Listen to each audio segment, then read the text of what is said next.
Hi everyone, मैं अश्विन। मुझे उम्मीद है आप सभी अच्छे होंगे। वर्ड ऑफ द डे इस सीरीज़ का ये सेशन नंबर 263 है और आज की हमारी चॉइस है वर्ड इनऑर्डिनेट। आइए आगे की स्लाइड्स में इसी वर्ड इनऑर्डिनेट को डिटेल में स्टडी करते हैं। This word inordinate is an adjective. इसकी एडवर्ब फॉर्म होगी inordinately, but that is otherwise less popular. जो पॉपुलर फॉर्म है वो एडजेक्टिव ही है, यानी कि इनऑर्डिनेट वर्ड पॉपुलर है। इसका मीनिंग है much more than the usual और एक्सेप्टेबल लिमिट्स, मतलब बहुत ज़्यादा, टू मच जिसको कह सकते हैं, एक्सेसिव जिसको कह सकते हैं, मतलब जो जो बर्दाश्त से बाहर हो, जो रूल से लिमिट से बाहर हो, मतलब एक्सेस में बहुत ज़्यादा ही, जिसको वे बियॉन्ड एक्सेप्टेबल लिमिट्स, उसको इनऑर्डिनेट कहते हैं। मैं आपको एक एग्जांपल देता हूँ। जैसे कि आप ना ट्रेन से कहीं जाना चाहते हैं, ट्रेन का टाइम जो है रात के 10 बजे का है, आप प्लेटफॉर्म पे अपनी ट्रेन का वेट कर रहे हैं, 10 बज जाता है, ट्रेन नहीं आती है, फिर अनाउंसमेंट होता है कि जो ट्रेन है वो 30 मिनट से कि लेट से आएगी। तो आपने कहा चलो कोई बात नहीं, 30 मिनट से चलता, आई कैन मैनेज इट, ठीक। फिर थोड़ी देर बाद अनाउंसमेंट होता है कि train is running late by 3 hours, train 3 घंटे लेट से चल रही है।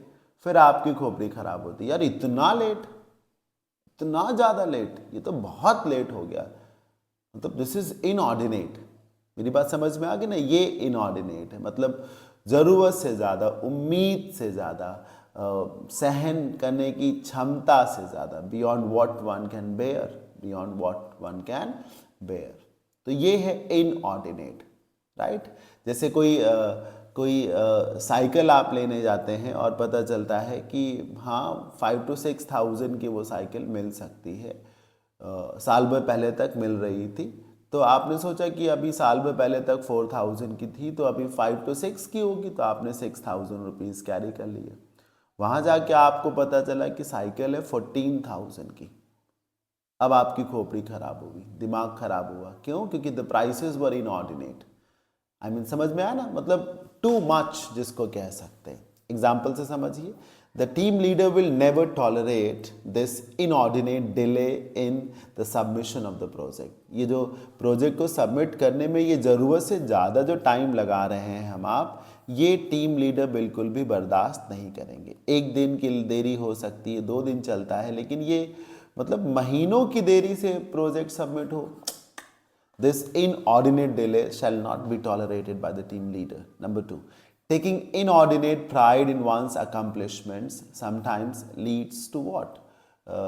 Leads to arrogance, है ना? मतलब आप अपनी उपलब्धियों पर ज़रूरत से ज़्यादा अगर घमंड करेंगे, तब तो फिर वो बदमाशी में आ जाएगा ना। तब तो वो थोड़ा सा एक तरीके से बेवकूफ़ी का पार्ट हो जाएगा। यस, आपने कुछ अचीव किया है, you should be proud of that, लेकिन इनऑर्डिनेट प्राइड का क्या मतलब है?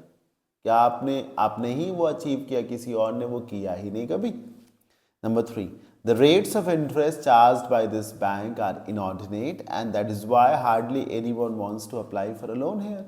इस बैंक के जो चार्जेस हैं, जो रेट्स ऑफ इंटरेस्ट है, वो बहुत ज़्यादा हैं। मतलब नॉर्मल बैंक से अगर 5 to 6% चार्ज करती, तो दिस बैंक की चार्जिंग ओवर 10%, डबल से भी ज़्यादा। इनऑर्डिनेट रेट्स ऑफ इंटरेस्ट है इसका, तभी तो कोई यहाँ पे लोन के लिए अप्लाई नहीं करना चाहता।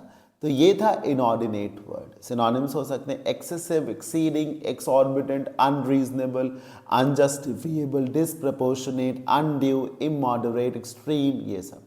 एंटोनिम्स वो चीज़ जो लिमिट में हो, like reasonable, genuine, limited, moderate, temperate, rightful, genuine, है ना, मैनेजेबल, बेरेबल, टॉलरेबल, ये सब इसके सिनोनिम एंटोनिम्स हो सकते हैं। मुझे उम्मीद है ये वर्ड आप सभी को जरूर क्लियर हो गया होगा। सर आप इनऑर्डिनेट को ऑर्डर से रिलेट कर लीजिए, मतलब जो चीज़ ऑर्डर में है तो वो सही से है, और इनऑर्डिनेट है तो वो बेकार है, मतलब ऊटपटांग तरीके से है, मतलब जिसको आप नहीं डाइजेस्ट कर सकते, जिसको आप नहीं जस्टिफाई कर सकेंगे, राइट। तो मुझे उम्मीद है ये वीडियो ज़रूर आपको क्लियर हुआ होगा, इनऑर्डिनेट वर्ड आपको ज़रूर अच्छे से समझ में आ गया होगा। अच्छा लगा हो वीडियो तो प्लीज़ लाइक करिएगा, अपने फ्रेंड्स में शेयर भी कर सकते हैं। मिलते हैं नेक्स्ट सेशन में। Till then keep learning, bye, take care and thank you for watching.